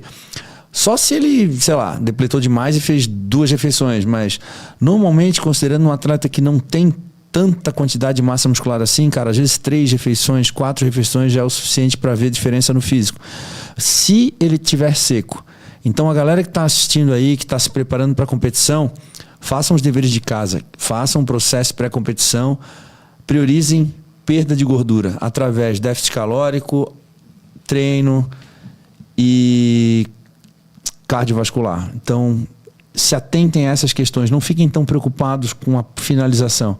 Normalmente a galera se preocupa demais com a finalização e esquece que precisa chegar na finalização do jeito. Como se a finalização fosse aquela coisa milagrosa, vai tomar a pílula. Exatamente, cara. A gente, tu me acompanhou na finalização, tu teve a oportunidade de acompanhar o Ramon, eu tenho a oportunidade de acompanhar o Rafa, o Rossi, todo mundo, cara. Se o cara tá seco, velho, não tem segredo. Às vezes não existe a necessidade de fazer depletação. Ah, mas eu vou depletar e depois eu vou aumentar, o corpo vai puxar mais. Que ele vai puxar mais porque ele tá mais em déficit. Mas será que precisa depletar para depois encher? Tu acha que isso vai ser necessário? Será que se manter treinando pesado até o fim e não sendo tão radical na descida e na subida, será que isso não vai garantir que seja mais... tenha mais êxito no final? Então, assim, tu sabe, o Ramon, eu, o próprio Zanca, a gente não faz grandes manobras drásticas, sabe? Então, assim, porque durante o processo de pré-competição a gente se foca em perder gordura. Então, a galera que chega... É muito comum durante esse processo de pré-competição ali, faltando 3, 4, 5, 6 semanas para a competição, se sentir um pouquinho vazio, um pouquinho fraco, um pouquinho flat. Aí sim, porque a gente está num processo de perda de gordura. Mas isso é um estado momentâneo, isso é corrigido. Quando eu falo estado é porque não é permanente, então isso é corrigido. Então óbvio que dias seguidos de carboidrato mais baixo faz com que tu se sente menos pump, um pouco mais fraco, mas isso faz parte do processo de perda de gordura. O mais importante é chegar no final com uma quantidade muito baixa de gordura no corpo, porque daí o ajuste é muito fino, muito sutil. Quando eu falo fino, sutil, é justamente isso. O pouco já faz muito. Tem gente que não fez o trabalho, chega no final e acha que vai ser a finalização. Cara, aí não adianta. Aí pode tomar o diurético que for, tirar o sódio, zerar carboidrato. Não adianta, cara. Tem coisas tem variáveis que não são inegociáveis. O tempo é uma delas, né? Cara, aqui, ó. Deixa eu ver. Enquanto eu procurei Amanda Marques, falando em atleta nível olímpio, a Amandinha tá na live aí, falou que Fala, Amanda, um beijão pra ti aí. Salve pra vocês aí, estamos esperando o retorno aí pra gente mandar aquele treinão aqui no CT. E depois naquele sushi, né, que a Amandinha come igual Open. Eu fiquei sabendo. A Amandinha é biquíni Open. Vamos lá, o que tem aí? Aqui, ó, vamos lá. Quando começar um off após competição, segurar um mês seria o ideal para subir as calorias? Depende do planejamento. Essa é aquela mesma pergunta? Eu acho que é muito naquela linha. O pessoal mandou nos dois, né? Ó, treinar, o Paiva aqui, ó, treinar 6 vezes por semana e treinar 6 vezes por semana e ter um bom desempenho. Falaram que é uma bosta de treino quem faz. Ah, tá, se tu pode ter um bom desempenho treinando 6 vezes por semana, isso não vai ser ruim. Pode fazer, a gente já fez sequência até de 7 treinos. Já. Né? 7 treinos por semana. Quer dizer, 7 para 1, para o pessoal entender, senão não vai ter off, né? Com o Ramon nessas 6 semanas, famosas 6 semanas que ele teve aí para fazer, como ele vinha de um processo que ele ficou parado, né? Ele ficou ausente dos treinos ali durante 10 semanas, não dava para chegar e dar com a intensidade lá em cima de primeira. Então, eu resolvi fazer a frequência semanal, treinar peito 2 vezes por semana, costas, dividir os estímulos, dobrei, na verdade, né? Para ter mais frequência e volume semanal. E aí a gente acabou treinando... Qual foi o máximo de dias que vocês treinaram sem descanso? Eu fui escalando com ele. Vamos começar agora. Fez 4 treinos, um off, daí fez 5 treinos, um off, 6 treinos, foi até 7 treinos, um off ali, aumentando bem o gasto calórico, porque, para quem lembra, ele estava com 118, ele tinha que chegar em 103. Nossa, né? Então, eu tinha que perder os 15 quilos em 6 semanas. E agora ele está treinando 5 off para 1 treino? Agora está treinando o inverso agora. Tem offs mais distribuídos aí. A gente não está acelerando agora. Sim. A partir dessa semana. Com mais intensidade, com mais frequência. Cara, o Ramon, ele tem uma genética... É muito difícil usar o cara como referência, né? Eu tava conversando com o Zanca, cara, e o Zanca tava falando, cara, quando a gente se compara com o Ramon, realmente quebra toda a nossa lógica, né? Porque é algo diferente. A força que o Ramon tem é impressionante e também... Eu fico imaginando, cara, se o Ramon treinasse, fizesse uma periodização mais restrita, digo assim, acabou a competição... faz um regenerativo o mínimo possível, igual o Rafa ali já voltou a treinar. Se o Ramon fizesse uma coisa assim, de uma forma mais intensa, ele com certeza não conseguiria entrar nos 103 quilos também, né? É difícil. É muito difícil, cara. E assim, ó, eu já vi tempo de resposta ser rápido contigo nesses anos aí, agora... Mas não se compara. O tempo de e resposta... a idade também, né, cara? Porque o Ramon tem 26 anos, né? E a saúde articular também, né? Como tá mais recente aí. Essa é boa. Salve, Correia, curto muito seu trabalho. Obrigado, Aislan. Qual o erro que você vê que a nova geração do esporte cometendo? Fala aí, Felipe. Responde aí. Qual é o erro que tu vê? Vou dizer uma coisa para vocês. A maior parte dos rios que eu fazia de certo, errado, essas coisas, eu extraio da própria academia, de observação mesmo. Eu estou ali treinando, estou vendo alguém treinando, eu vou ali, pego o bloco de notas e anoto. Crucifixo, o cara tá jogando com o ombro para frente assim. Alguns certos errados que eu faço nos meus rios do Instagram parece até piada, assim, né? Aquele rosca alternada, o cara fazendo praticamente um lado e outro assim, ao mesmo tempo, assim. Cara, tudo isso eu vejo na prática, nada eu invento ali, tudo eu vejo. E tem um festival de coisa aí, né? Tem muita coisa. O que tu acha que é o erro mais recorrente? Cara, eu não gosto de generalizar, eu não gosto de usar termos assim, nova geração, porque tem muita gente velha treinando errado também, tá? Então, vamos tentar melhorar isso aqui. Não é nova geração, quais são os erros mais recorrentes vistos na academia? Não, mas a gente pode falar de nova geração, que eu acho que é o moleque mais novo, assim, ele está se inspirando nos atletas, com muitos anos de prática e com muita carga acumulada. E aí o que ele tem ali, ele ainda não tem toda a estrutura física, mas ele tem um potencial de produção de força. Então existe muito desafio de puxar o peso do chão, de fazer o terra super pesado, de fazer o leg com muito peso, e você não vê uma resposta tão grande no nível do físico, assim. Então, gente mais nova, eu digo, tem todo o cacuete do bodybuilder, mas ele ainda não tem o físico tão... Cara, dá pra gente substituir gente mais nova por gente com menos tempo de treino. Porque tem gente aí começando a treinar, inspirado nos atletas, com 30 anos de idade também. Né? Agora, de erro, mais geral, eu não diria um exercício em si, até porque não tem certo ou errado. A gente costuma dizer... Eu defenderia muitos exercícios, te usando de modelo, o Ramon, que foi só, a gente faz isso, funciona. Que é o que muita gente faz por conveniência, né? Mas eu diria que o maior erro é que as pessoas não sabem que não sabem. Porque, no final das contas, é empurrar e puxar peso. E isso promove benefício, dá resultado estético para as pessoas. Só que, em algum momento, esse negócio vai estourar para algum lado aí. Então, aumenta o risco de lesão, desvio postural, vício de padrão motor. Tem várias problemáticas aí relacionadas ao fato de não saber o que está fazendo. E, hoje em dia, com muito conhecimento, com muita informação, na verdade, distribuída ao longo da internet, a pessoa fica sem critério de seleção. Pô, o Correia falou isso, eu respeito ele, mas aquele cara falou isso, esse que está começando, mas ele tem uma grande audiência, falou aquilo. Então a pessoa fica um pouco perdida, fica replicando e testando aquilo, e ela não se apropria, ela não tem uma boa fundamentação para saber se aquilo é o mais apropriado para ela ou não. Tá, se o cara não sabe que não sabe, como que ele vai saber para saber que não sabe? Essa aqui é filosofia pura. Então, assim, aqueles que não sabem que estão caminhando na escuridão jamais irão procurar a luz.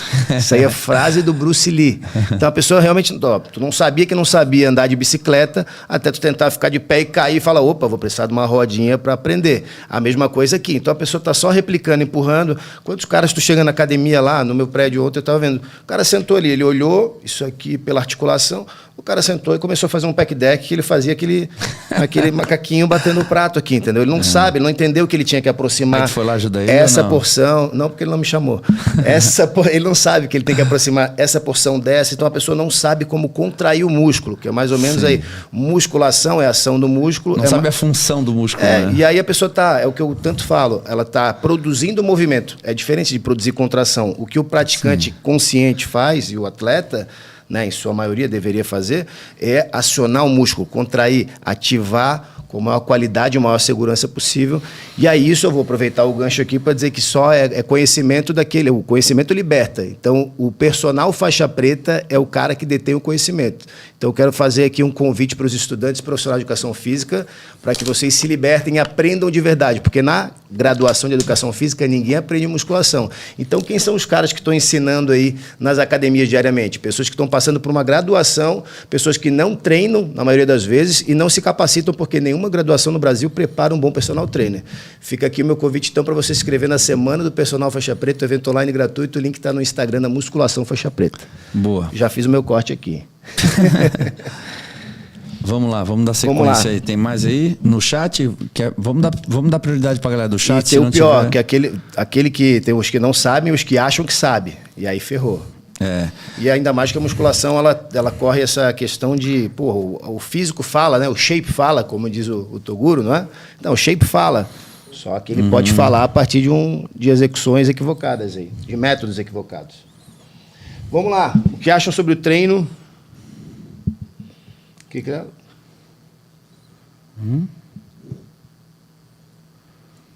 Ó, 5 exercícios. Quer puxar daí? Ah, tá aqui. Sempre fui obeso, emagreci de 138 para 95 nos últimos 3 anos. Faço musculação há 2 anos, ó. Saiu de 138 para 95. Alguma dica para conseguir tirar esse resto de gordura que falta para ficar no shape? Estou estagnado, né? O Lucas. Pô, de 138 para 95. Cara, ele entrou numa questão que é bastante peculiar e muito interessante para quem está no processo de emagrecimento, porque ele estava com 138, ele chegou a 95, né? E aí a gente imagina, cara, é só continuar que ele vai emagrecer. E aí, na cabeça das pessoas, né, que é a conta mais fácil e mais coerente assim, de se fazer, é que ele estabeleceu um platô, que é bem o que ele descreveu ali. Na verdade, cara, o que não estou dizendo que é o caso dele, mas é o que acontece com a maioria das pessoas. Não é que ele estabeleceu um platô, é que ele começou a perder a adesão. Depois de um tempo, cara, tu começa a produzir hormônios, tu começa a diminuir teus hormônios de saciedade também. Então, tu começa a criar... Por exemplo, tu come e tu libera hormônios que geram saciedade, não vou entrar em questões técnicas aqui, mas durante um período muito longo de dieta, tu vai ficando mais resistente, tu vai perdendo a eficiência e tu vai ficando com mais fome. Então, basicamente, o que eu estou querendo explicar aqui é que é mais difícil tu manter a adesão depois de um período maior, porque a tua fome ela vai aumentando. Então, esse cara, normalmente, ele vai perdendo adesão ao plano, e ele vai diminuindo o déficit calórico dele ao ponto de ele não entrar mais em déficit calórico e achar que ele estabeleceu um platô. Mas muitas vezes ele não está aderido ao plano. Ele parou de fazer o déficit calórico e achando que está em déficit calórico, entendeu? Então tem que tomar muito cuidado, cara, porque quando tu faz uma dieta muito longa, como a dele, assim, tu acaba tendo que achar outras formas. Eu acho que uma das maneiras de melhorar isso também, obviamente que vai se tornando cada vez mais difícil, é aumentar o gasto calórico. Porque a partir do momento que ele não consegue mais fazer uma restrição calórica, para aumentar o déficit calórico, ele aumenta a ingestão, ele aumenta o gasto calórico dele, tentando talvez aumentar o volume de treino, ou aumentar a rotina dele de cardiovascular, gastar mais energia, talvez seja muito mais interessante para ele do que restringir a comida. Eu mesmo tenho meus limites nessa fase para manter o shape que eu mantenho assim, que eu considero baixo em percentual de gordura durante o ano todo. Eu tenho meu limite também, eu não quero ter que... Eu tenho um limite para sofrer, tem uma hora que eu chego e falo, cara, eu não preciso comer menos que isso aqui, já não faz mais sentido. Aí o que eu faço? Eu aumento o gasto calórico, eu treino um pouco mais, eu faço um pouquinho mais de cardiovascular, isso faz com que eu consiga manter comendo uma quantidade maior de comida. Alimentos com baixa densidade calórica também é muito interessante. Em resumo, eu costumo dizer que pega um prato ali, divide em 4, metade do prato vegetais de todos os tipos, de baixa densidade calórica, te oferece uma quantidade grande de água e fibras. 2/4 do prato carboidrato, 2/4 do prato proteína. Então isso faz com que metade da tua refeição seja fibras e água. Isso vai fazer com que aumente a saciedade e também vai diminuir muito a ingestão de calorias. Então essa é uma das formas. E o tamanho do prato? Mas eu como uma quantidade generosa de fibras e frutas, vegetais e bebo muita água. Então, muitas vezes, eu já falei isso em outros podcasts, inclusive lá em Floripa, quando a gente fazia o podcast lá, eu falei que muitas das pessoas confundem sede com fome, né? O cara ele fica com fome, mas na verdade ele está com sede. As pessoas esquecem de hidratar. E uma das formas de se manter hidratado é aqui, ó, facilitar o acesso ao líquido, ter sempre uma garrafinha do lado. Isso faz com que tu se policie e tá sempre tomando água. Da mesma forma que dificultar o acesso às coisas que tu não quer, às coisas que te faz mal, também é uma boa saída. Tipo os alfajor que tem aqui assim, ó. Tipo os alfajor. Eu ia botar aqui em cima da mesa, já não botei. É isso. Pô, pulei alguma pergunta? Peraí, deixa eu... Ó, o Boquetinho Lima aqui, ele tá sempre na live. Eu não pulei não, cara, porque eu tenho que acompanhar, tenho que olhar para não dizer que eu tô no... Não, mas não significa que a gente tem que ir em ordem ali. Mas eu sou metódico aqui, então... Ele perguntou do bíceps encurtado. É o melhor movimento não completo para desenvolver? O bíceps encurtado... Posso responder? Pode. Esse bíceps... Fala. Eu não entendi o que... Não fazer um movimento completo, o cara que tem um bíceps encurtado. Aí eu tenho que questionar aqui, o nosso amigo ele pode colocar no chat, se o bíceps encurtado é meramente uma questão dele ter mais tecido, mais tendão do que músculo, que tem gente que tem aquele... Ó, o meu músculo inicia um pouco mais baixo aqui, tem gente que vai um pouco mais para cima. Se ele está se referindo a isso, que aí não teria problema em princípio, ou a amplitude da articulação, que aí é o que manda. Se o cara tá lá com um bíceps que tem assim, ó, tá num comprimento encurtado, o que vai determinar é a articulação, não é o músculo em si. Porque ele pode ter esse formato, mas a articulação tá estendida totalmente, ok? Entende o que eu tô falando? Uhum. Então, muita gente fala que, bom, tem o bíceps encurtado, beleza, mas a articulação está na sua amplitude, então você tem mais tendão do que ventre muscular ali, ou o ventre é mais acima. Então, não vejo problema nesse sentido.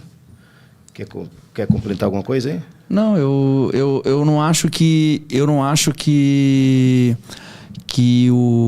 a morfologia do músculo vai determinar a amplitude de movimento. É bem como tu falou, a articulação sim, mas a morfologia do músculo, em resumo, não é porque tu tem o bíceps mais encurtado ou mais alongado que tu vai variar a amplitude de acordo com o desenho do teu músculo, né? Sim, ele já confirmou aqui, ó, mais tendão. Então, assim, a articulação manda, né? É assim que a gente mensura. Isso. Então, o praticante deitou ali, a gente consegue ver, com aquele ombro protuso ali, pô, um peitoral menor está encurtado. Se tentou fazer o teste aqui do peitoral maior, peitoral que está encurtado, o braço não está tocando no chão, grande dorsal, e a partir disso a gente faz intervenções para poder ganhar espaço articular e promover um melhor treino. Isso na visão, né, técnica do Cara, o Ramon tem algum tipo de limitação articular ou... Ele tem flexibilidade em todas as articulações. Ele tem alguma peculiaridade, alguma coisa que é diferente, assim, que atrapalha, que limita ou não? O que se fala do ano passado para cá era a sobrecarga na lombar, que é referida em qualquer praticante que tenha pesado ali a parte, fazer remadas, movimentos mais livres. Ele relatava para ti? Sim, mas isso foi reduzido também do Olímpia, na preparação do Olímpia eu consegui reduzir bastante, modificando aquelas combinações. Por exemplo, é só entender, tem gente que faz remada curvada aí no dia de costas, aí no outro dia que era um posterior faz stiff. E aí esse agrupamento ao longo da semana não permite que a musculatura estabilizadora às vezes descanse, se recupere. Então, fazendo essas separações, né, separando os estímulos, é uma forma que a gente encontrou de ter uma recuperação. E ele foi melhorando daí? Foi melhorando, sim. Porque quando ele foi lá treinar comigo em Floripa, cara, ele reclamava muito de dor na lombar para fazer remada unilateral com halteres. Sim. Ele não conseguia fazer remada unilateral com halteres de jeito nenhum, com dor na lombar, tanto que a gente fazia apoiado no banco. Só que, ao mesmo tempo, quando a gente fazia remada curvada, ele tirava a barra do chão, quando o suporte estava ocupado, quase sempre estava ocupado, ele tirava a barra do chão com 60 quilos de cada lado. Me lembro. E fazia remada curvada. Então eu fico pensando, será que é a lombar que ele sente? Mas depende daí da pisada. Essa pisada contralateral pode ser a causa. Pode ser a causa. E aí, tanto que a gente estabiliza hoje ipsilateral ali, funciona. Ah, tá, entendi. Eu vou falar uma coisa, vou compartilhar uma coisa com a galera, porque por muitas vezes, por exemplo, eu tô sentado aqui. Quando eu levanto, eu fico com dor para estender o tronco. Demora. Só que, por exemplo, quando eu vou fazer um exercício que eu preciso da lombar, eu não sinto dor lombar, mas eu sinto muita dificuldade em estender o tronco. E teve uma pessoa que foi me atender, cara, e ela soltou, ninguém tinha feito isso comigo. Soltou pessoas pelas costas, sabe? O pessoas vai lá pelas quase na lombar lá. O pessoas chega aí por ali também, né? Até 12. Normalmente a galera solta... Até torácica, é alto pra caramba. A galera solta pessoas pela frente, né? Bota a mão aqui pela frente. Soltou por trás, cara. Cara, dói pra caramba, porque ali já é sensível. E sumiu a minha dor. A minha dor era o pessoas, cara. Não era lombar? Quase sempre, inclusive, porque esse músculo é importantíssimo, que ele faz essa união da parte superior e a parte inferior. Então, eu falei, ele sai lá do quadril e vai para T12, atravessa a lombar inteira. Então, é um músculo de conexão muito forte. A gente está sentado aqui e tá encurtando esse músculo. Tá, a minha tá queimando aqui. Total. Então, a galera que às vezes sofre dor lombar, é legal pelo menos ter essa outra visão, talvez investigar isso, porque mal não faz soltar pessoas, né, pelas costas ou pela frente, mas eu fiz pelas costas. Sim. Eu nunca tinha feito. E aí tá ficando ruim esses cortes que tu tá dando aí pra galera aí. Fala. Que corte, rapaz. E aí foi uma coisa que me ajudou muito, enfim, fica aí, botando lá ele aí. Tem mais alguma pergunta aí da galera? Tem algumas, vamos lá. Bom, salve mestre Correia e faixa. Não acham que está rolando uma epidemia, vai contra o que a gente falou de naturais, de AS em adolescentes, e a galera com 21 anos fazendo ciclos intensos para alcançar o novo padrão de físico que está cada vez mais alto? Então, acho que ao mesmo tempo que aumentou o número de naturais, está aumentando aí o uso de ergogênicos? Claro, porque aumentou o número de praticantes. A gente, por exemplo, eu vou dar um exemplo para vocês. O Campeonato Catarinense de 2001 foi meu primeiro campeonato. Tinham ali 10 atletas. Eu tive que competir na categoria adulto porque não tinha ninguém da minha idade para poder competir comigo. Aliás, tinha o Eduardo Tives na época. Ele competiu comigo. Só tinha eu e ele para competir na júnior, a gente teve que competir com o adulto. Agora a gente pega um campeonato regional de nível Santa Catarina, que é o Correia Classic. 800 inscrições. Imagina, 10 inscritos para 800 inscritos. É óbvio que vai ter mais natural, vai ter mais hormonizado, vai ter mais gente, né? Eu acho que aumenta tudo. Só que eu costumo dizer, o mais importante, cara, às vezes a pessoa ela já está decidida que ela vai fazer uso. Às vezes, para mim, o mais importante, cara, é eu conseguir tocar essa pessoa de alguma forma para que ela procure acompanhamento, para que ela tenha informação, do que ela tome uma decisão impensada. Agora, normalmente, cara, quem já está decidido dificilmente vai voltar atrás. Da mesma forma que quem já está condicionado a não usar, esse cara provavelmente ele vai explorar os limites naturais dele. Então, assim, é só uma questão de informação. Eu não acho que é uma questão de julgar, mas principalmente de informar nesse momento. Porque o esporte está crescendo, é inegável. Saiu uma reportagem bem grande no Fantástico recentemente e, assim, cara, não tem como falar do nosso esporte sem falar do movimento que isso gera em termos de receita, porque é uma realidade, é um bom negócio o fisiculturismo, mas também, cara, não tem como não abordar questões relacionadas à saúde, ao uso de drogas, porque tudo isso está dentro de um mesmo mercado, entendeu? Então, assim, a gente tem que conviver com o fato que é dessa forma e a gente, como atleta e como influenciadores, o nosso objetivo, muito mais do que influenciar as pessoas em tomadas de decisão, é informar. Então, a gente está fazendo o trabalho certo aqui. Show. Temos uma pergunta aqui do Magno, que desembolsou R$20 no seu superchat aqui para ser lido. Obrigado, Magno, pela contribuição aí. Alguns têm bíceps encurtado por fazer movimento parcial no treino de bíceps. Não acredito, mas o contrário não seria verdade. O Dino, por exemplo, tem bíceps bem alongado, não tem tanto pico. Não poderia fazer um exercício parcial para aumentar o pico? Não. Aí são questões diferentes. O meu bíceps, apesar de... Hoje ele está um pouco mais encurtado, mas ele sempre foi tipo o teu, assim. Ele vem até... Tipo o teu, não. Maior que o teu.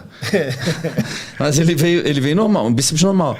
Só que eu tenho o braço mais encurtado. O meu bíceps, ele tem articulação, um pico muito grande. Isso, a articulação, a distância entre uma articulação e outra é mais curta. Então, meu braço, com o volume de braço, ele tem menos espaço, ele fica mais bicudo, né? Sim. Então, isso é uma coisa. Agora...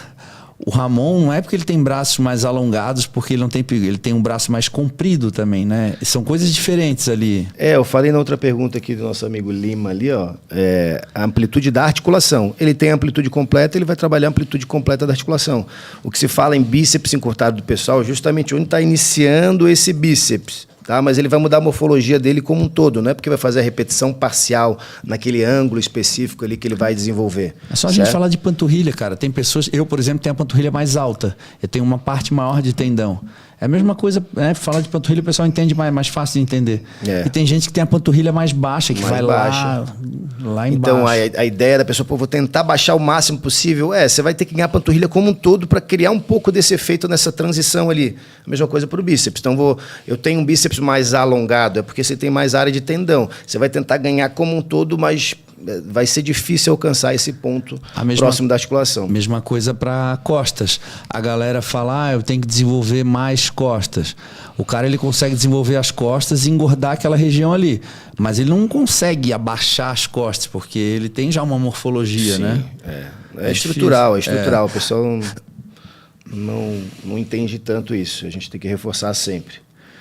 Boa noite, Faixa Correia, pergunta do Alex aqui. Treino um músculo por dia, o que vocês acham? Tenho 45 anos, é a única informação que a gente tem. Um músculo por dia para quem tem 45 anos. Tá, vamos lá. 45 anos, ele ainda está trabalhando, provavelmente ele não mora mais com os pais, ele é casado com filhos. Então, um músculo por dia faz com que ele consiga se dividir no trabalho, na família e consiga curtir com os amigos, jogar o futebol dele por semana. Eu acho que é uma boa estratégia, um músculo por semana. Bom, basicamente com essa resposta é a única abordagem que a gente teria. Mas, brincadeiras à parte, o lance de um músculo por dia, eu sempre digo, o cara tem que ter um estímulo tão grande a ponto de precisar de descanso, de um descanso para o cara treinar só na outra semana, se for de fato isso, né? Tem gente que pega peito só na segunda-feira, ele vai treinar peito só na outra segunda, pensa que você vai fazer 4 treinos de peito no mês. Então, assim, quando que eu vou fazer progressão de carga, evoluir? Então, para a maioria das pessoas, para o público convencional, nosso amigo só disse que tem 45 anos, na minha visão não serviria. Tu acha 45 anos muito velho, Felipe? Não, eu tô quase ali também, né?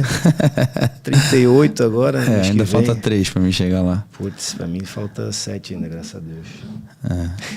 O Magno mandou mais um 2 aí pela resposta. O Magno está contribuindo. Já deixou o seu like e deixou o seu pix aqui também. Quer puxar alguma daí ou a gente vai aqui? Não, aí tá dando melhor. Vamos embora. E é o pessoal que está acompanhando ao vivo. A gente está subindo aqui. O pessoal já deixou o seu like, já pagou o ingresso da live aqui. E lembrando que essas lives, não só essa, como os outros podcasts que a gente já fez, estão todos gravados aí, a galera pode assistir. Cara, tem muito conteúdo bom, tá? Tem Wesley Delanogari, tem Kaminsky, tem De Salles. Cara, tem muito conteúdo. Se a galera for rolar o ao vivo desse canal aí, cara, tem muita coisa boa, hein? E a gente vai receber. Kaminsky tá vindo para São Paulo, vai fazer o podcast com a gente. A gente vai continuar com o quadro aqui falando sobre esteroides anabolizantes. Vai treinar posterior com a gente, Kaminsky. Toda vez que ele encontra para fazer podcast, ele tá 2 meses sem treinar. Isso. E ele fala, vamos treinar? O que é? Posterior. Ele fala, vai ter muita gente boa chegando aqui. Agora aqui em São Paulo, a gente vai ter a oportunidade de trazer muita gente foda aqui. Vai até o Olímpia isso aqui. No mínimo, né? Não, vai até o Olímpia. Bom, vamos lá. TF aqui, Faixa. Né? Dilatação abdominal. Fazer prancha seria o caminho? A gente falou disso hoje, né? A gente falou que... Tá, vamos começar do que a gente mais vê na internet hoje. A galera acordando e filmando LPF, né? Low Pressure... como é que é? Nem sei. A nomenclatura é LPF, né? Inclusive é uma nomenclatura e justamente as pessoas pagam por usar esse nome. Mas a verdade é que exercícios hipopressivos, né? Então o cara acorda de manhã ali, faz seu exercício hipopressivo... Legal, tudo isso ajuda. Agora, até por questões posturais, tratamento de diástase. A Carol tem um curso de diástase muito legal. É só entrar Carol Saraiva Fitness, tem o curso dela lá de diástase, está vendendo muito bem. Muito bacana. Hoje ela fez um vídeo com a Vit. A Vit tem feito o curso de diástase também. Teve tido ótimos resultados. Então, assim... É muito legal os exercícios, só que de nada adianta não aplicar isso durante as sessões de treino. Então o cara vai fazer leg press, o Felipe tá me olhando assim porque ele ficava me enchendo o saco. O cara vai fazer leg press, fica lá com o barrigão lá na frente. O cara vai fazer remada, fica com o barrigão lá na frente. Então assim, não adianta acordar de manhã, postar no Instagram que fez o LPF, fez o vaquinho lá de manhã e chegar no treino de perna e arregaçar. Então é uma construção, entendeu? Então assim... É a postura, é tudo que eu não faço, mas se você quiser fazer... Não, mas tu fez muito controle e tu melhorou nos últimos anos. Não, melhorei porque como meu último campeonato 2022 já estava longe do meu auge da minha forma, eu sabia que eu ia ter que trazer algo novo para o palco. Então eu resolvi trazer uma linha de cintura mais controlada, para fazer um vácuo. Então eu tive que usar todas as ferramentas, mas eu não ficava gastando tanto meu tempo com exercícios hipopressivos. Alguma coisa a Carol me passava em casa, sim, mas a maior parte do tempo não era prancha, era justamente os exercícios, porque o controle abdominal, a ativação do transverso, isso tudo vai te ajudar a não expandir o abdômen e proteger a lombar, né, Felipe? Conta aí mais pra gente. Total. A pessoa tem que imaginar o que a gente está falando aqui. Quando você coloca um peso lá no leg press, vou falar do leg, que é mais fácil ainda colocar mais peso do que o agachamento, que tem o apoio do banco para pressionar contra a plataforma. Então o pessoal carrega de peso lá, quando desce a plataforma, aumenta toda a pressão interna. O que a gente faz? Normalmente solta o abdômen. Porque o movimento é só na perna, é só empurrar a plataforma. Na verdade, não é. O trabalho ele vai do centro do corpo. A gente falou de psoas aqui agora. Então, para quem vai empurrar a plataforma e ter a capacidade de já puxar o abdômen, realizar todo esse trabalho hipopressivo nessa região central do corpo, tem, inclusive, muito mais potência para fazer o trabalho muscular. Então, muito mais segurança, muito mais estética. Então, a gente está falando de proteger a coluna e ter mais direcionamento para as musculaturas certas e trabalhar como um todo. Então, não adianta acordar, como o Edu falou aqui, acordar, fazer as manobras ali, o vácuo, postar lá, porque o shape está sequinho, né? E aí chegar no treino de perna ou do que for e deixar aquele abdômen solto. Quanto maior o atleta, mais difícil é esse controle abdominal, sim, né? Por motivos óbvios. E quanto aí, mais dieta, cansado, restrição o atleta tá, mais difícil é também. E aí é chato para quem está acompanhando o treinador ficar dizendo, pô, vamos lá, a plataforma já está com 600 quilos. Fala, pô, controla esse abdômen aí, controla. Então, a cada repetição, vai empurrar, recupera aquela posição. Porque é normal o abdômen ficar protuso, é importante dizer isso. Desceu a plataforma, não tem como segurar totalmente. Agora, você tem que ter o controle de fazer retornar essa posição. Tá? Então, é isso, e esse somatório com essas estratégias, aí sim vai funcionar. Galera, faz porque eu parei de sentir dor na lombar fazendo leg press depois que eu comecei a controlar o abdômen. Tá? Muito bom. Faz. Vou mandar o último aí para encerrar?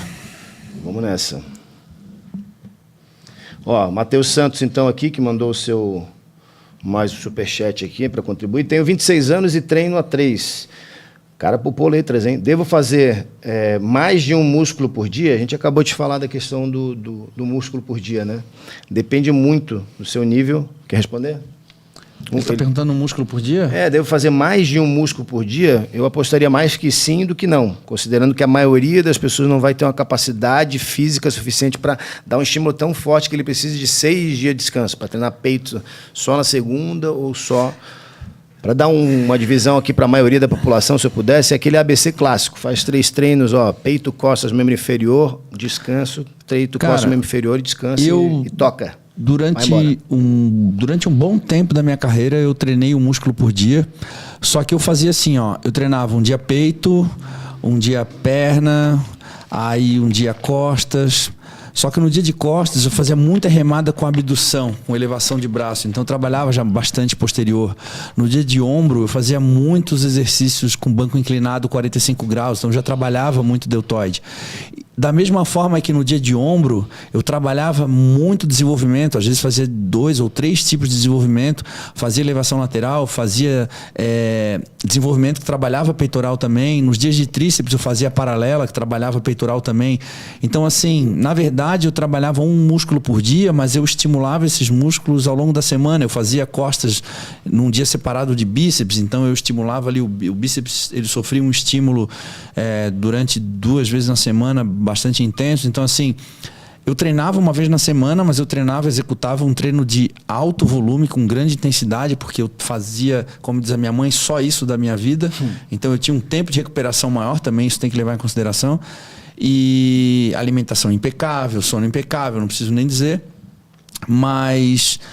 é possível fazer isso, um músculo por dia, só que esse cara também vai ter que ter uma consistência, porque se ele fizer um músculo por dia, ele tem que treinar pelo menos de 5 a 6 vezes na semana, vai.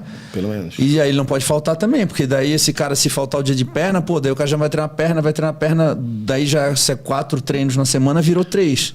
Tem essas questões também, sim, de adesão, né? Uma das coisas que a gente sempre fez e que as pessoas não fazem, muitas vezes porque não tem academia que funciona no final de semana e tal, é não fazer o treino corrido. As pessoas fazem assim, segunda é tal músculo, terça é tal músculo. A gente sempre gostou de fazer a sequência de treino. Então, a sequência é peito, costas, membro inferior, off, ombro e tal. Ah, beleza. É independente do dia da semana. E vai, só que a gente sempre teve disponível, né? Sempre teve disponível CT, academia. Daí tem um feriado na quarta, e quarta é perna. A gente entende que para a maioria. Só que daí a pessoa poderia muito bem pensar, isso que para quem tem uma boa programação do mês, pô, vai ter feriado ali. Então aí puxa para cá um dia, puxa para cá outro, vê se a academia abre sábado e domingo também. Se não abre, você pode trocar de academia. Busca uma que funciona aí no final de semana. Pelo amor isso de aí. Deus. Felipe, obrigado. Valeu. Obrigado, estamos de volta. Galera, muito obrigado pela audiência de vocês. Esse foi o primeiro episódio dessa nova série do Brazilian Caos, que vamos ter toda terça-feira para vocês, tirando suas dúvidas sobre treinamento, sobre carreira, sobre atleta, sobre tudo que você queira. E fiquem ligados nos próximos episódios, porque a gente vai estar recebendo aqui muita gente legal. Se você não curtiu o episódio, dá tempo ainda, assina o canal. Um beijo, até a próxima. Valeu, fui!